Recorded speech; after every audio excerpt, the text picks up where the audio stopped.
everybody. Welcome to Improv FAQ at Length. This is a series of longer conversations about improv topics that have lots of questions surrounding them. I'm James Quesada. And I'm Bob Wick. And we have a very special guest with us, a really great friend of ours. She is an amazing performer, teacher, coach, and Detroit Improv alum. She's one of the goddamn best. She's Jaime Moyer. Yay! Thank you for that lovely intro, James. Yeah, and thank you so much for joining us, Jaime. We're very, very excited to talk with you. And so the topic of this conversation is going to be about stage presence. And it actually, the topic was inspired by, we were collecting questions from a group of people that we've wanted to reach out to about good questions and good topics for improv. One of the questions that we got was about crowd control for hecklers, how to work an audience, how to time laughs, work like disruptive audience into bits, and how to cue in on what the audience is laughing at. And my first response to it, to be honest, was to be a little dismissive of it and be like, oh, it's not stand-up. And maybe this question is coming from just a place of not getting that quite yet. But then that, after a little more thought, seemed really unfair for a couple reasons. One being that there has been a degree in my experience where I've learned to kind of play off of an audience and with an audience. And also, you know, being at Diff and being around, like, just picking brains of some of like the headliners like yourself, Jaime, with troops like the 313, there is some conversation that's gone on that I've overheard of like trying to make sure that you're on top of your game and not losing an audience and winning an audience back and delivering on the show slot. So I thought you would be a really great person to talk to about that kind of performance and to what degree you have control over that, like stage presence and crowd work. Well, I've got some thoughts. Cool. I've got some thoughts, certainly. Yeah. Well, let's start here with the initial getting of the suggestion. Oftentimes when I'm teaching my students, I remind them that is a great time to kind of show your personality.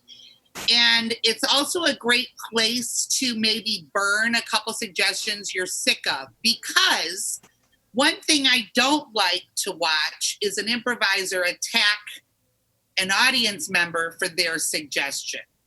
So let's just start there.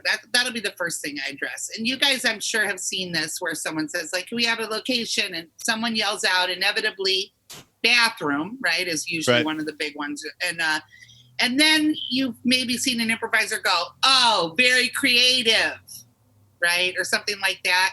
Yeah. I hate that, because you don't want the audience member driving home going like, why did I say bathroom? I'm such an idiot. You know, it's just not my favorite. So first and foremost, let's talk top of the show. I think that it's great to come out, have great energy, not be dismissive, be yourself. And if there are suggestions that you want to burn them. As in, can I have a suggestion of a location, like a Starbucks or a bathroom, but not those? I do that. Yeah. Or I also tell my students to, and I incorporate this as well, don't just ask for a suggestion of anything, because that also opens you up for the gross suggestions and blah, blah, blah, blah, right? So if you give them kind of a box, that usually helps. Can I have a suggestion of a location, an emotion, something you find at a hospital, a kitchen, whatever, right? Yeah. Conversely, if you're on a team and you're on stage on a back line, you're also going to want to remember to have some stage presence there as well. You don't want to be on the back line if a scene's going maybe a little rough and your face is like this. Totally. Yeah. Yeah. It's your important stage picture. Yes. I remember a student once editing a scene and had the cockiest little run, like, let me get us out of this kind of run around. And at the note session, I was like, don't ever do that again. Who the hell do you think you are? Yeah. You know, you gotta kind of just if the show is burning, crashing and burning, and you see me on the back line, I'm like this. Yeah, Right. totally. You're like, Yeah.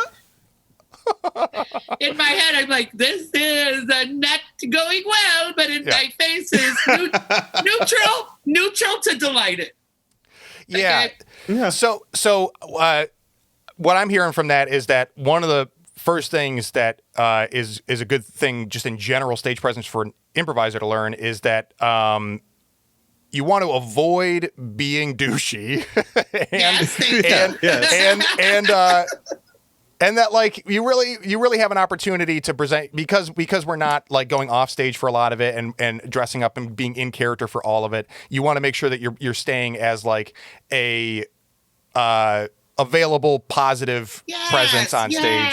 Yes. Accessible. Yeah, it's in the phrasing, James and Bob. Stage presence. You're on stage. No. As a presence. And this conversation actually reminds me of this reminds me of something you told me when I was coming up, because you were both my first and third teacher. When you're hosting it as if you're hosting a party and you're greeting people, don't be douchey. Like that's stuck. Lovely. Yeah. Yeah, you said it. You don't have to do a type 5. You don't have to come out there and do a type 5, but you can come out, if you guys have ever seen me when I come out, I'm like, hello, hi, welcome. We're happy you're here. We're going to do a show. We're going to make everything up on the spot. Nothing has been planned for those people in the audience who maybe don't understand what the hell's going on. Right. And I always avoid, if we're doing a podcast about this, I can vent some of these tiny frustrations. I usually avoid saying, it's going to be funny, or I promise you'll laugh or you'll like it. I usually don't say anything like that. I mean, I've seen that said, and that's fine if you say that, but I just go like, we're going to make up, create something based on an audience suggestion. And then when I get the suggestion, even if I don't want it, I still take it, because if you start to cherry pick suggestions, that doesn't work either, right? And some people do that. I mean, I think if you're going to do that, I have seen some very established teams do that, and I get it. They've been doing this long enough. But then you just let them know. Guys, throw out a few different suggestions. Let's hear them. What do you think? What are some places? And then someone says, a museum. Oh, that's cool. A museum. What else? What's something else? A park. Okay, great. What's another location that inspires you? A picnic table. Okay, I'll take picnic table. So you're rolling over museum and you're rolling over park, but you're not insulting them by going, museum, no thank you. Yeah, not this time. We got it recently. We did that last week. You should have been here. Yeah, dope. So that's my first part that I want to mention is it's fun to show a little personality for the person who gets a suggestion. And then good reminder is you are on stage the entire time, especially if you're at a theater where there are no wings. So just try to stay engaged. And if there is something going on that's a little awkward, you don't have to let the audience read on your face that you are uncomfortable, because your teammates may pull right through that and make it the best scene you've ever seen. You really don't know. So let's not judge it from the back line, for goodness sakes. Okay. Yeah. Because you're part of the stage picture, so the audience might just mirror your. They might be enjoying it until you take a shit on it with your face. Yeah, that's true. And also, I try not to. I'd be back there laughing too. Like I don't know. Yeah. That's probably what I have to work on, is maybe not dying laughing so much. Yeah. Right. I'm with you. I'm an easy break, even in character. And sometimes I'm laughing out loud on the back line. Yeah. So I guess that's something to consider as well. But the worst choice is this. Yeah. The cringing. The yeah. So and that's like taking away, or like you're adding negative energy, and so that like I feel like that's kind of one end of it. What about adding positive energy? Yeah, I know you said, like, obviously I used to get kind of hung up on the difference between being comfortable and having energy. Because sometimes I would go out of my way to be like relaxed and comfortable and let that kind of suck the energy out of me. And that until I realized that like, oh, you still have to be comfortable and have good energy. Right. So how much of that, obviously you can do it when you're interacting with the audience at the top or you're hosting, or if it's short form and you're engaging with new suggestions. But as a performer, like, are there other ways that you can kind of like turn things on, or like if you feel like the audience is not engaged, like how much control do you have over like boosting anything, and how much is it fair to even worry about that or think about it in the first place? Great question. I would say,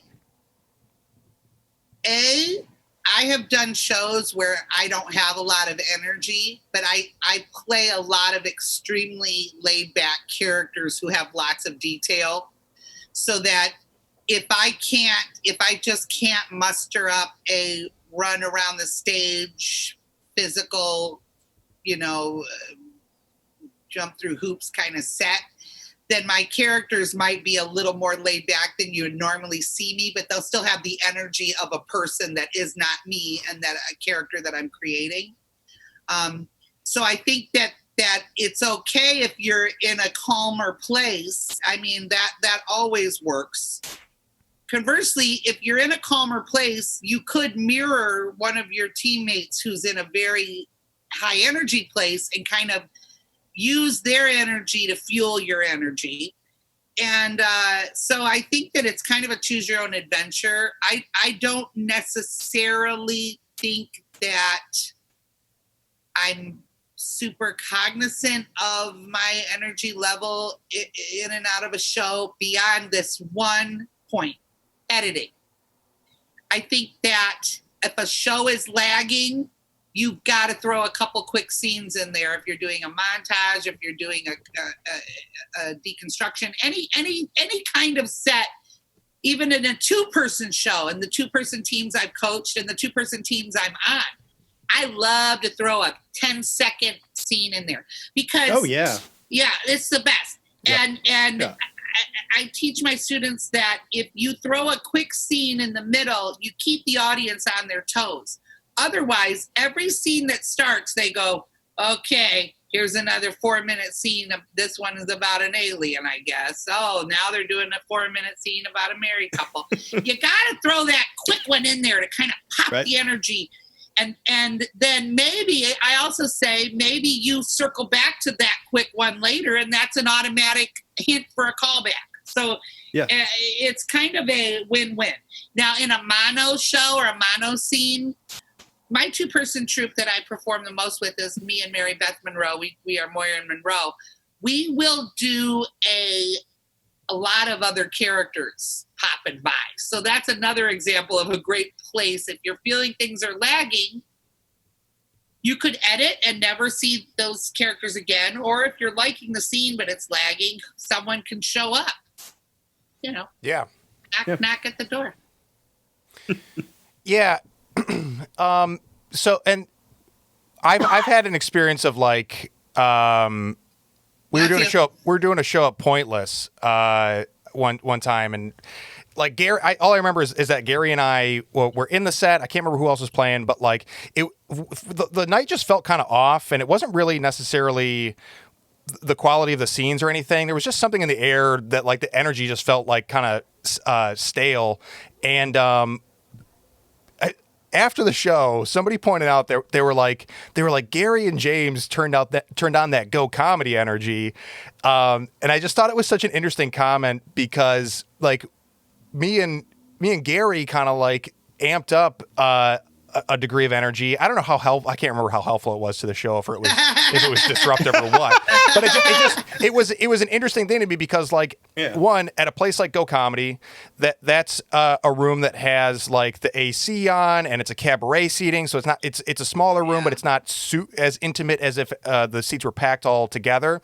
But you do get kind of conditioned to like projecting and like being bigger, and Pointless is a little on the smaller, more intimate side, and so it was just a weird kind of thing for me to consider, is like, is that a bad reflex for me to like amp things up, should I be kind of doing the opposite and like zeroing in to match energy with the rest and make sure that we're in sync and trust the process and stuff? Like, that's a great, I mean, we all struggle with this because we play at many different kinds of places and we play with many different people we don't know.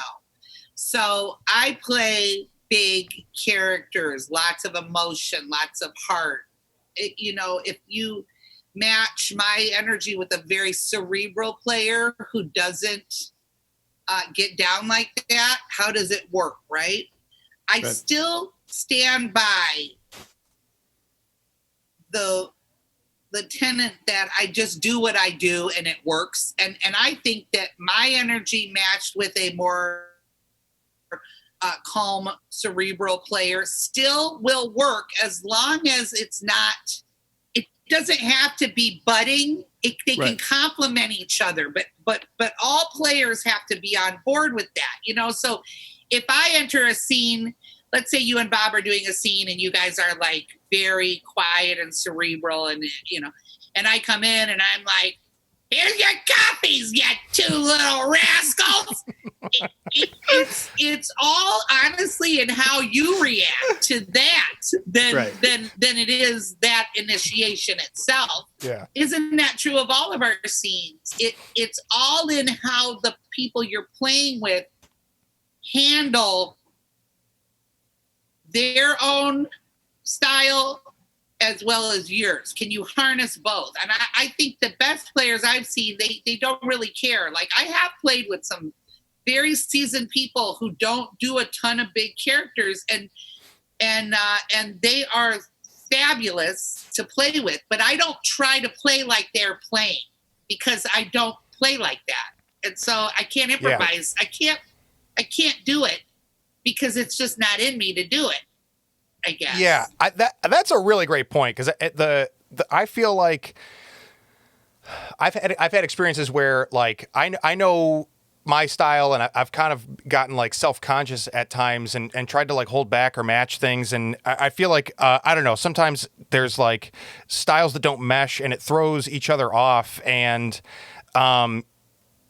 you might think that the solution is like, oh, well, you got to get on the same page about what style you're doing, or somebody's got to yield. But really, there is a solution of you can both play your own style, just don't let the other person's throw you off. Just do it together. Yeah. That's it. Yeah. But the third option is one of my favorites, which is mirroring. So maybe I don't play like you play, but I sure as hell know how to play the character you're playing. So if I need to come into that scene and go like, I spoke to Bob and in marketing, and he said that we are on the right trajectory for a virtual takeover in the next 6 months. If you guys are doing like calm work jargon, I can come in on some calm work jargon. So I guess mirroring is the other secret. But basically, in summation, do what you do. It doesn't have to throw someone off. Yes, yeah. Is it, you do what you do. If I'm in a scene with someone and someone comes in and they go, I'm a 8-nippled cow lady walking around, I better be able to deal with that. I better be like, you must never run out of cereal at your house because you are saving some money. You just have to be able to jump on the crazy thing someone says and roll with it. And shame on me for using the word crazy. I don't like to use the word crazy in improvisation and in life. And have you guys ever seen Dave Chappelle's Inside the Actors Studio with James Lipton? I have not, no. Okay. In that, Dave Chappelle said that when he walked away from the Chappelle show and he went on that trip to Africa, he said everybody went ballistic and the media kept calling him crazy, crazy, crazy. And I'm sure I'm paraphrasing here, but basically what struck me is he said, call me anything, but don't call me crazy. It's very dismissive. And I thought, oh my gosh, it really is. So if you're talking about someone, you're like, what do you think about Cheryl? Oh, shit, blah, blah. She's crazy. It's almost like the end of the conversation. She's crazy. And in improv, that's times 10. So if I enter a scene and I say, I'm a 8-nipple cow lady, and someone goes, oh, this is my Aunt Pat. She has to take her medication. Pills, yeah. She's crazy. Mm-hmm. I hate that because what I've said makes them uncomfortable. And frankly, I wish I would stop saying it on this podcast. It's a very weird thing to say, certainly. But if no, I think it's such a great point, no. though, is that because it limits you from taking a realistic investment in something, and it like what you ought to be doing is leaning into the empathy and assuming that there is a real 3-dimensional person in the character and behind the move that assume the best intentions You're in the players. Totally negating the move when you have to take your crazy pills, Yeah, how boring of a scene is that? Yes. Watching someone who is not mentally stable being forced into taking pills on stage. I'd rather deal with the cow lady. Yeah. That's just me. Yeah. And it what is a difficult thing for people to understand, but they get there, is you might have a better scene and you might even come out looking like a true baller if you make that scene work. Yeah. It's really a very exciting challenge to play with different people, different levels, different styles. As long as you don't freak out, Yeah. Absolutely. I completely agree. Yeah. Bob and I have also talked about this in between episodes, this topic. And one of the things that Bob and I have talked about is that we've both done a fair amount of bar prov. Bob, like, what are your thoughts on like your experience on this topic when it comes to like either rowdy houses or like doing shows in unconventional places, like? Yeah, like at the Rusty Nail. Where's that? Oh God, I forgot. Like we went right after Second City and before Go opened up, we used to do a short form show on Sunday nights at this place called the Rusty Nail. It was like this dive. It had a stage, but we had to put it together by sliding these blocks on the floor, and it was all kind of wonderful. And actually, it was going pretty well until like football season start, and then like the regulars were like, "Would you shut the fuck? I don't care how you like your men. It's not funny anymore." Yeah. What do you learn from like how do you that's a little bit more like stand up to me, where I've heard stand ups talk about like how you are kind of like, it's you versus the audience, and can you win the audience? Like what have you learned from doing shows like that? You learn not to engage with a drunk too much. Yeah. Like sometimes, because it only feeds that beast. So there's points where you ignore them. You gotta just ignore them.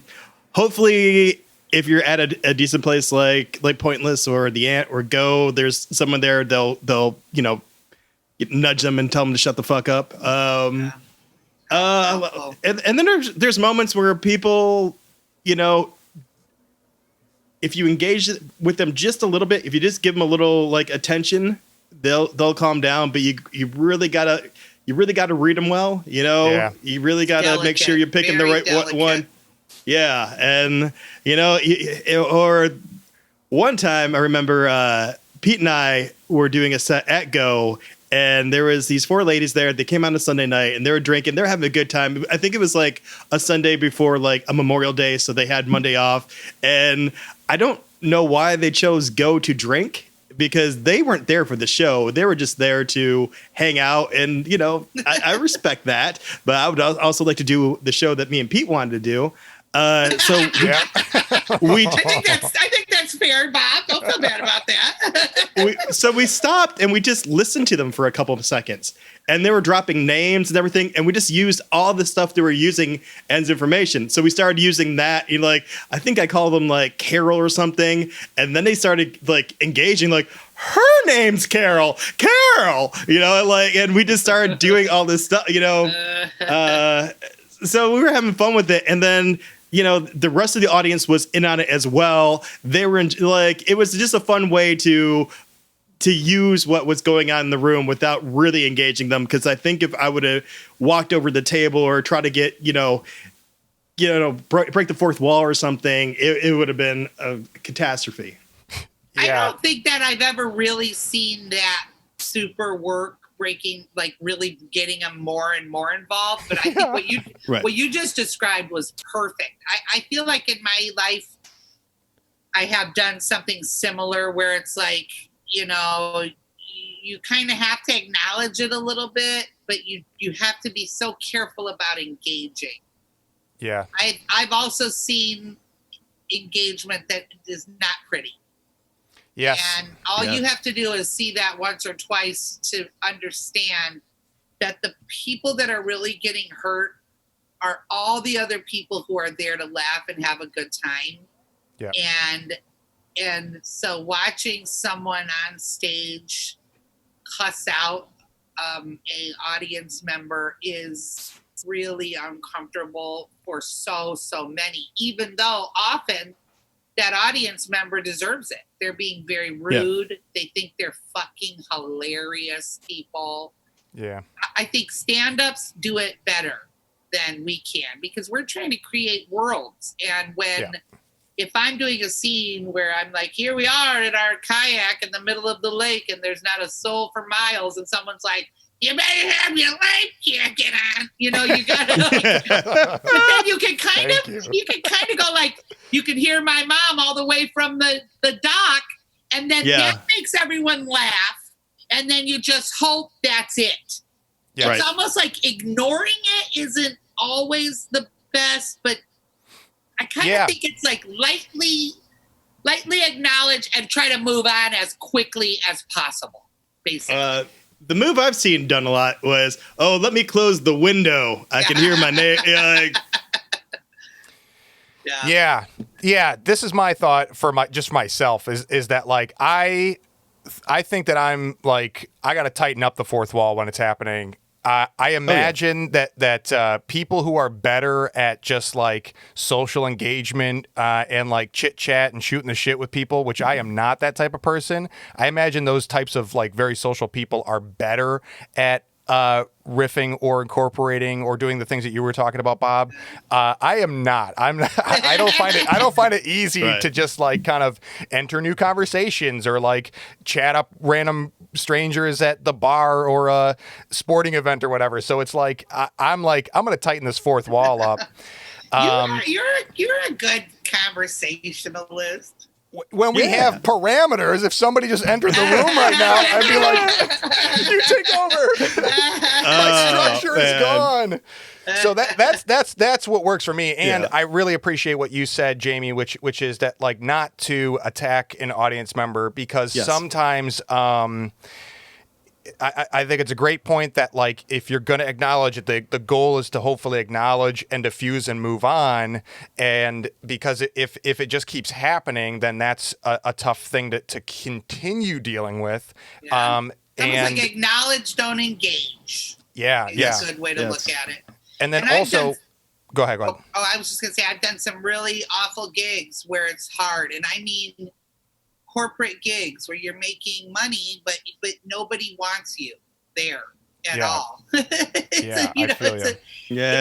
a hard pill to swallow sometimes because people are eating their ballroom dinner and you're trying to do a scene and it hurts your heart, but you are contracted to do so. I think bar prov is a little bit different, but even at bar prov, I would ignore. Like luckily I'm very loud, not always luckily for me, but oftentimes. So in a situation like that, I can drown out almost anybody. Fair enough. I feel like so. And I want to talk about.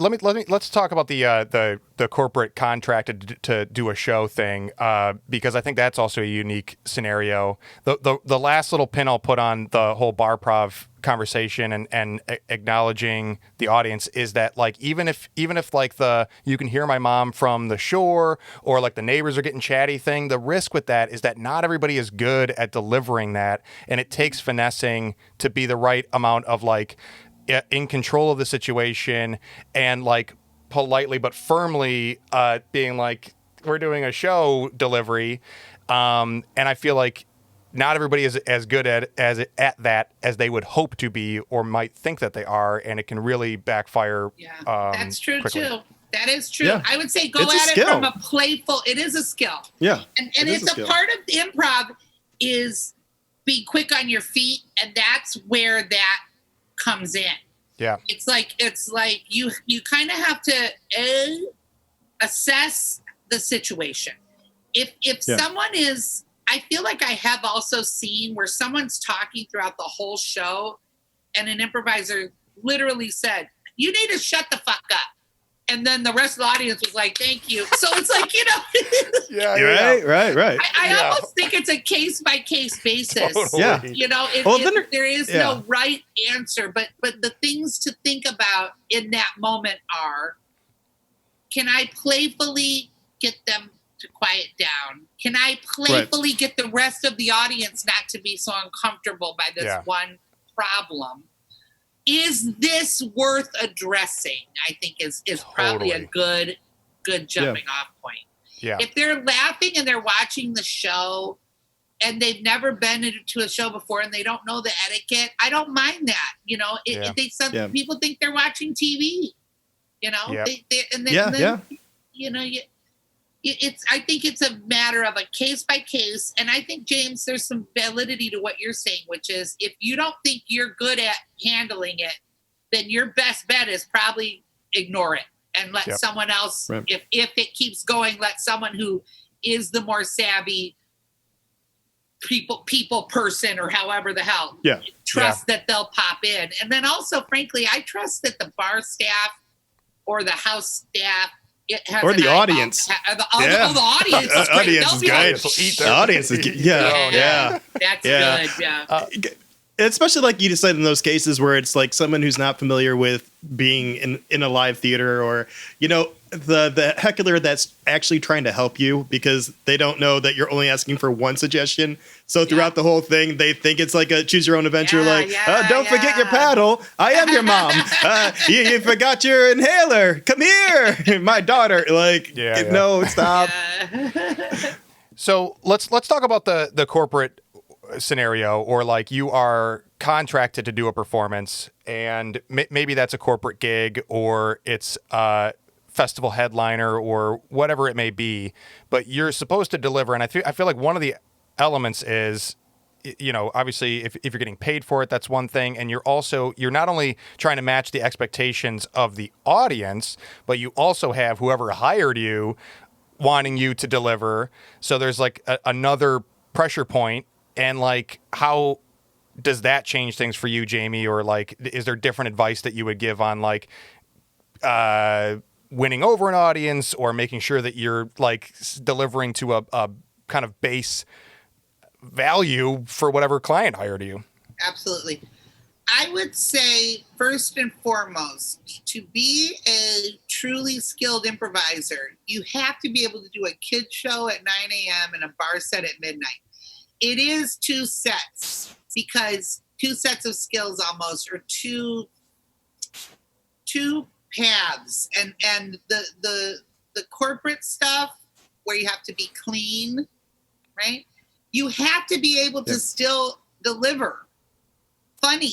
And if you can't, then maybe you are not there yet as an improviser. If you can't do a clean show that still slays, you're only relying then on maybe the dirty and whatever. It's like you have to be able to do both. When it comes to corporate shows, I always think that you should start out very simply with a little bit, like I was just saying, if it's an improv show, you start with that engagement with the audience. We're going to be improvising for you. We're going to take your suggestions and we're going to make something from nothing. Anyone here familiar with Whose Line Is It Anyway, or Wild and Out? It's going to be kind of like that. We're going to come to you from time to time, and you'll know when those times are upon us. Let's start now. What are throw out a few different relationships, and then maybe they're like brother, sister. Oh, great. How about a few more? What's a professional relationship? Doctor, patient. Okay, great. Like you're almost like easing them into the knowledge of what it is. Yeah. And then the first scene should just be very simple, very funny. Make sure they understand. If it's a corporate gig where you're doing scripted material, you don't have that luxury. If you're doing scripted material you've written for the company, you don't have that luxury. You have to just be professional regardless. But if it's improvising, I would say ease in, high energy, lots of fun, lots of details. I think that corporate gigs, short form works great for corporate. Yeah. The more inviting, accessible things tend to be, and that's kind of, again, what you're pointing to is that like you have an opportunity because you're starting out before you get to characters, you're starting out as just a human being on stage. You have to treat people the same way and invite them into it. Yeah, invite them to join you, because when you are doing improv for people who don't know what it is, you have to gently show them and hope that this is the other thing I wanted to say based on something you said in the very beginning. How do you have stage presence? How do you win people over? I think you really have to have a great first scene of any set that is not super wackadoo, that's kind of grounded if you can, that has lots of details, lots of yes-anding. It doesn't have to be hilarious. It's good if it's a little funny, but you're easing the audience into your style. And so for 313, our opener is a bunch of fast, quick scenes, right? So it still can work, though. You still kind of, even in those fast, quick scenes, you kind of show a who, what, where. You show a little bit of grounded. Yeah. If you're starting off with a 2-person scene, it needs to have a lot of the elements that you want the rest of the show to have. Then hit them with the wackadoo halfway through the set. You got to earn it sometimes. Yeah, you got to earn their trust. Yeah. Got to earn their trust. Exactly. If you come out in the first scene and it's, a little bit too wild, they don't have a base. You don't have a base to grow from. Yes. That's exactly what it is like growing it and earning it. I think are the best ways to really think about it, is that like you can't expect right out the gate to have a license to kill on everything that you're hoping to accomplish throughout the show, especially in if for whatever reason it feels like a cold house to begin with, and maybe you're not first in the lineup, or if it's those 9 a.m. corporate or family-friendly shows. Well, you also got to... Oh, sorry, Bob, but I just want to say something really quick. What you just said is another important thing. If you're in a set where there's 3 shows in an hour and a half, and the first show has a very weird thing going on or whatever, your second, I think that's a prime time to chat the audience up a little bit. Oh, actually, if the first show's a banger, also a good time for you to chat them up. Or if the first show's a wild avant-garde romp, either way, no matter what the first show is, when I come out, I don't just go, can I have a suggestion? I definitely get a little chat going, little bit of banter back and forth. I don't never comment on the previous show. Don't do that. Oh, no. That's very naughty. Too easy to put your foot in your mouth, even if it went well, right? Yeah. Yes. No matter what you say, If you come out, well, that just happened, and now for the funny. They get it, That's a great point. Okay, go ahead, Bob. I'm sorry. No, I like what you said about chat up. Like a trick I've used a few times is getting there a little early and chatting with the people, because you have to consider like this is their work friends, so it might at some points, depending on what company you work for or whatnot, to like cut loose in front of like your boss and your peers. So like getting them comfortable with, like, hey, you can trust me. If you laugh at me, we're all cool. Is there a joke among in the office I can use? Like any of that kind of stuff, because they love that. They love that crap. That's really fun. Yeah, that's nice. Yeah, just if you can mingle with the people, get out there and mingle. I think that's really a good point for festivals too. Like at festivals, I love to chat with people, and they get a sense of who you are before you're even on stage. Absolutely. So to bring it kind of full circle here, what would be like a takeaway? Because we've kind of covered a full spectrum of approaches or ways to think about this question, and I'm curious, like, what would your advice be to a student listening who is just getting started and like what are the main takeaways for somebody in early stages of becoming an improviser, and when does some of this other stuff come into play and add another layer of something to consider? Okay, that's great. I think if you're just starting out or you're kind of getting your sea legs, you should definitely, if the set is like a commando where everyone gets a new suggestion or something, where you pull something from the previous scene, that's a skill that I think is an art form in unto itself, where it's kind of like, instead of saying that scene was about angry coworkers, what's something that makes you angry? That does work, but after a while, if everyone keeps going, that was a scene about. So right. One place that you can, when you're just starting out, that you can kind of get a little feeling for that 10 seconds of letting the audience know who you are is that exercise. So when the scene ends, you could say, that character was so angry. He really reminds me a lot of my own angry grandfather. What's a trait from your grandfather, or something like that? Yeah, yeah. That's just like a little make way some of I showing, statements. Yeah, make an I statement about yourself. And just starting out, for sure, on the back line, your face is neutral and you're just listening and open. You're not beating yourself up for a scene you did. You're not congratulating yourself for a scene you did. You're open. You look open. Your body looks open. You're not here waiting till I get up there so I can be funny. These are little things that go a long way.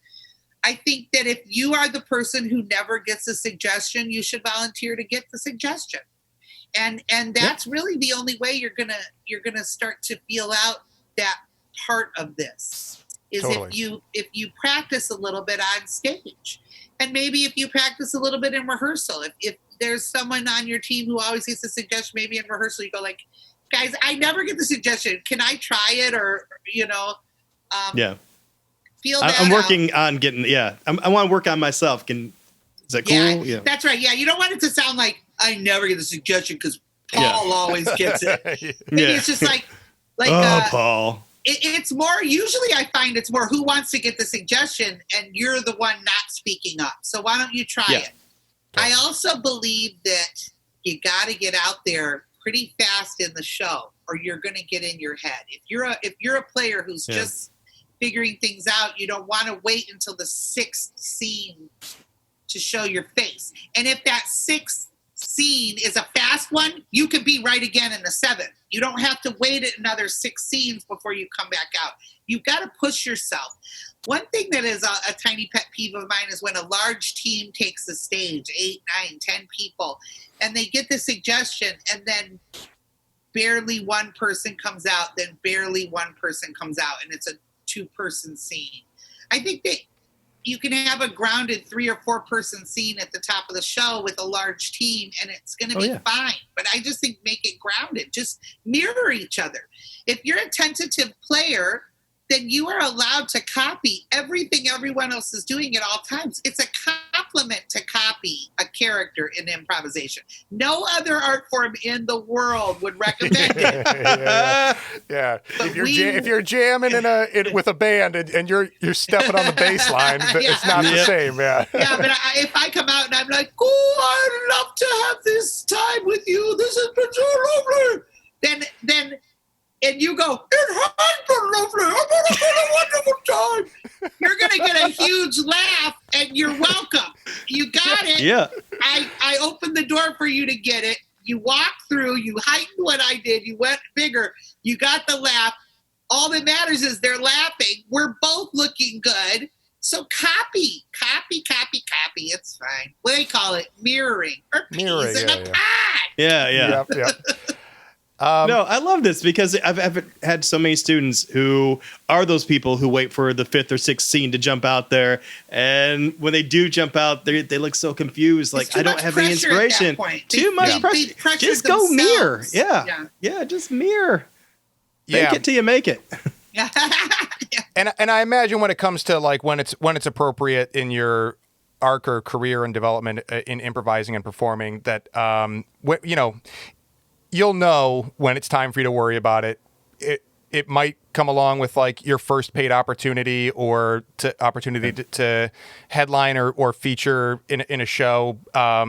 but I think up until that point, you're better off taking these opportunities, just be more and more comfortable and assertive, and not sweating it so much on the rest of the things. Talk through the running order. If you're doing a corporate gig or any kind of a show that you want to have an opener for, an opener is nice because you have a group game up top. You have an opener like a radio dial or a challenge in a minute or something that you have to show up in that. But also, if you're doing a show with a team for a business, I'm assuming you're going to have a tech and you're going to go through the games, and you can even say, how do you host this? Like, what if you're told to host Everyday Olympics? You can ask some people, what are the tricks you use? How do you host this? And hopefully they'll be happy to share with you so that it will help to lead to a better show. Totally. Well, this has been such a great conversation, Jamie. Yes. And before we let you go, two things. One, because it's been such a great conversation, I just want to take a moment to shout out David, who suggested the question, and apologize for having a dismissive thought about it to begin with, because it really opened up an excellent conversation that I think is so valuable. And I'm glad that we had it with you, Jamie. Yes, thank you, David. That was a good question. Yeah.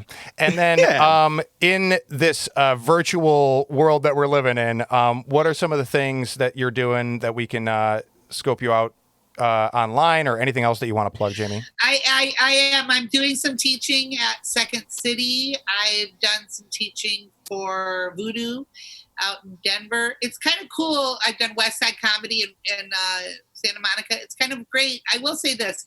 These times are odd, but there are beautiful opportunities opening up, because I had a student who told me, I've always wanted to have you as a teacher, but I live in Texas.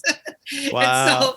and so it was kind of cool to meet some people. And I think for any of your students or listeners who want to branch out, now is the time. I'm taking a Spanish class online. I'm teaching for theaters that I wouldn't normally be able to teach for.